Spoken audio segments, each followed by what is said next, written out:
Good morning again, Green Spring. In the studio today we have Cody Burns, who's head of our finance department, and Cody's going to bring us up to date on what's new in finance, as well as whatever else we can get out of it. Cody, welcome aboard. It's good to have you again. Good to be here. Thanks, Greg. And as I recall, I was the first one to interview you when you came to Green Spring. Yes. And at You were that my time, you were first living interview. in Maryland. You had a fiance. You didn't have any plans to move down here. Has anything changed? Yeah. So my fiance is now my wife. We got married almost 3 months ago, and I now live in West Alexandria. So we made the move from Maryland to Virginia. So you can almost walk to work. Yeah. At least bike. I'm thinking about buying a bike to get here. There you go. You might talk to Diane about that. Yep. All right. Well, let's talk about finance a little bit. What's going on in finance? All right. So, the big thing right now is online bill pay, where we're getting a lot of questions about how to get set up, where to go, what questions to ask. And so just to plug it a little bit, the statements will be going out this evening or tomorrow morning. That PIN number on the right hand side, upper right corner of your statement is kind of your access code to get onto online bill pay. So we have a PIN number on our on bill. your statement. Yep, okay. It's right under your account number, up in that up top right hand corner. Is this the first time we've had that? We've had it for a few months, and we've gotten some questions about it. But that is what the identifier for the online bill pay when you go and set it up initially. If you were already set up for ACH, there is a different ACH automatic pay. Oh, okay. There is a different way to set up. You have to give the finance office a call, give them your email address, and we'll send them a password reset so that they can set up their account. We migrated everyone who was on ACH over to the online bill pay, so that's the reason why there's kind of a special setup for those individuals.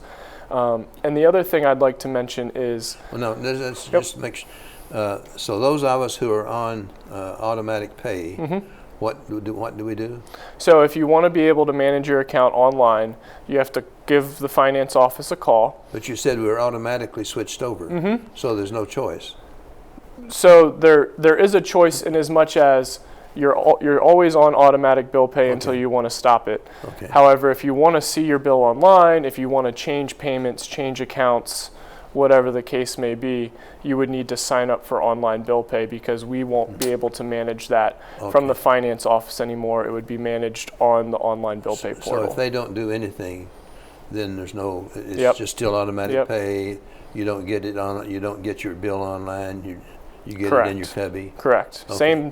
Same as always. And for other people who have a computer and don't have it, and have not had the automatic pay, they have to come. They have to come down and talk to you all, or? No, so they can follow the instructions that came out in their cubby. Okay. If they were on automatic pay and want to sign up for online the portal, they just have to give the finance office a call and give them an email address that they would like to use, and we'll get them set up. But if they're not on automatic pay, they're going to be on automatic pay. Is that the idea? No, they don't have to be. Oh, okay. Yep, they don't have to be. It's all resident choice. The online bill pay portal is pure choice. If you liked getting your statements in your cubby and paying with a check every month, you can continue to do so, and you can ignore everything I'm saying right now. Okay. If you are someone who wants to manage your account online, like a lot of residents do, and how they used to manage their utilities and so on and so forth, this is an option for them to go paperless and to pay with their bank account online through a secure portal. Okay. Yep. Okay, I think that's pretty clear. I wasn't too clear before. Yeah, and the great thing too is I'm partnering with Melissa Robeson, one of our AEDs, because there is an icon in My Erickson, if you are signed up for My Erickson, that takes you to the online bill pay portal if you choose to. And so we're going to partner with a couple forums just to make sure that the resident base is clear on what that means, as well as by Coffee with Execs, I plan on having some dates set up for residents who are struggling to get signed up with online bill pay to come down to a room that we get booked to help people get set up. Okay, good. Now, Melissa is the one in charge of My Erickson, and if you're not on My Erickson, you can still be online pay, right? Yes, so there's a web address that you can use that's on all of our statements going forward. So when you get your statement in your cubby, there'll be a web address that you could go to if you choose not to use My Erickson. Okay. All right. Well, thank you. That clears it up in my mind anyway. Good, good. It's sometimes difficult. Yeah, it's new. It's, you know, so we've gotten some residents that call that are struggling to get it open and get signed up, and then some residents are able to set it up in less than 2 minutes. So it really just depends on your technological acumen and understanding of computers and so forth. Okay, now I understand you have some forums coming up. Yes, so our next forum is in September, on September 13th. It is a transition to Garden Ridge forum. So we'll be talking about the process of how you go about transitioning to Garden Ridge if it's that time for you, who your points of contact are, what paperwork is needed, and kind of the process that you and your family need to go through in order to close out your IL apartment and move over to Garden Ridge to whatever level of care is deemed appropriate for you. And you never can tell when you're going to have to go to Garden Ridge. I have two friends, you know, that are over there now, and it was just one of those things. Yeah, sometimes folks move over because it's a need and something, you know, critical happens and they fell and they need to go over, and sometimes we you know, some folks are more proactive and they start to see themselves decline a little bit and say, you know, I need assistance, and they start having those conversations with the resident services coordinators and the Garden Ridge staff. There's no perfect time to move over. But it's an important forum for anybody in independent living because it'll ease your transition. Yeah, I think getting the information is really important. I also think, you know, I always like to preach, bring your family members, because a lot of times when it does come that time to move, you're not capable of making that decision, or you're in the hospital at that time and it's a tough decision for you to make on your own. And so we encourage folks to bring their powers of attorney, their sons, their daughters, whoever is deemed a legal representative for them, so that they have the information as well, so that they can assist if that time comes. Now, do you have another forum? Yeah, and then our last forum of the year will be on December 6th, and that is a move out of Green Spring forum. We had one earlier this year.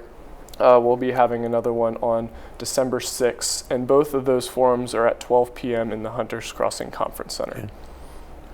Very good. Now, anything else? The big thing I'm working on right now is the budget for 2020. Okay. It just opened up in August.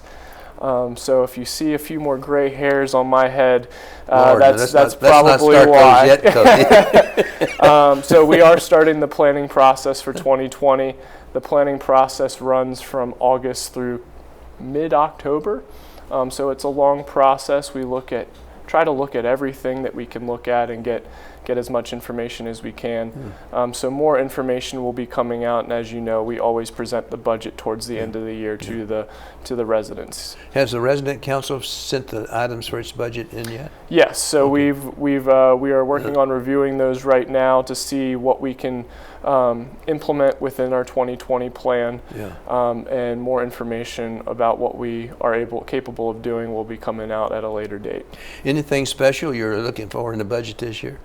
I'm just looking forward to getting the budget right. You are? Yes.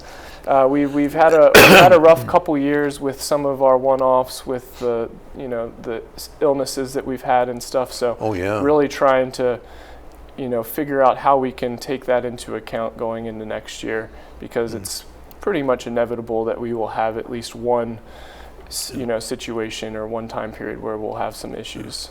I have one other question about occupancy rate. Correct. Because we have a pretty high occupancy rate, and yet we have a vacant, for example, over in Garden Ridge, we have a whole stack being renovated. Do they figure in the occupancy rate, those vacant rooms? So when we're renovating apartments, especially in a repositioning like we are in Garden Ridge, we take those apartments out of our available unit mix because we can't sell that apartment. So it would really just bring our number down.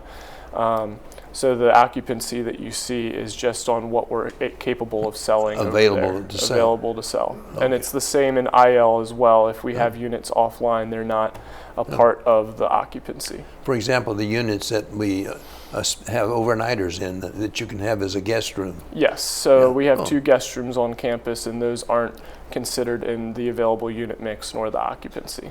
Yeah. Well, we've had a lot of combos.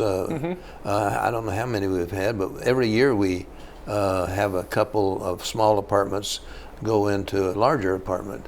Why is that? It's mainly due to what the demand is out there with the potential resident base in the immediate area. We're finding that residents want, some potential residents want larger apartments. So we are taking some smaller units and combining them to make slightly larger apartments that will be easier to sell. We have, and to make better kind of unit layouts. And so our plan really over the next few years is to at least do 2, I think, a year, potentially more depending upon what becomes available. One of the other reasons we're doing them is just to get ready for the competition that's in the area. I mean, not just Braddock Road in terms of Erickson, but we have other CCRCs popping up in the area that are directly competing with us, that are fresh and have larger apartment types. And so in order to stay relevant in the market, we have to change our unit mix a little bit and add some of those larger apartments. But we still, well, the Erickson on Braddock Road may be about the same size as us because the acreage, I think, is about the same. Yeah, but the other CCRCs, do they even compete in size? Not in the size. Most of them are smaller than us, but some folks aren't looking for necessarily the large community. They're small community. They're looking for the type of unit. And so just to stay relevant, we have to do some combinations over time. But we're very strategic in what units we combine to get the best bang for our buck. Good. All right. Well, thank you very much for coming on board today. And, you know, you provided us some good information. I appreciate it very much. And I hope people understand online billing. Yep. And that is important. And the forums, hopefully they will get out to those. You're going to have some advertising, I'm sure. Yes, as we get closer, we'll be advertising on the scroll and in Coffee with Execs, in the coming weeks. Okay. Well, thank you very much again. You're welcome. Thanks for having me.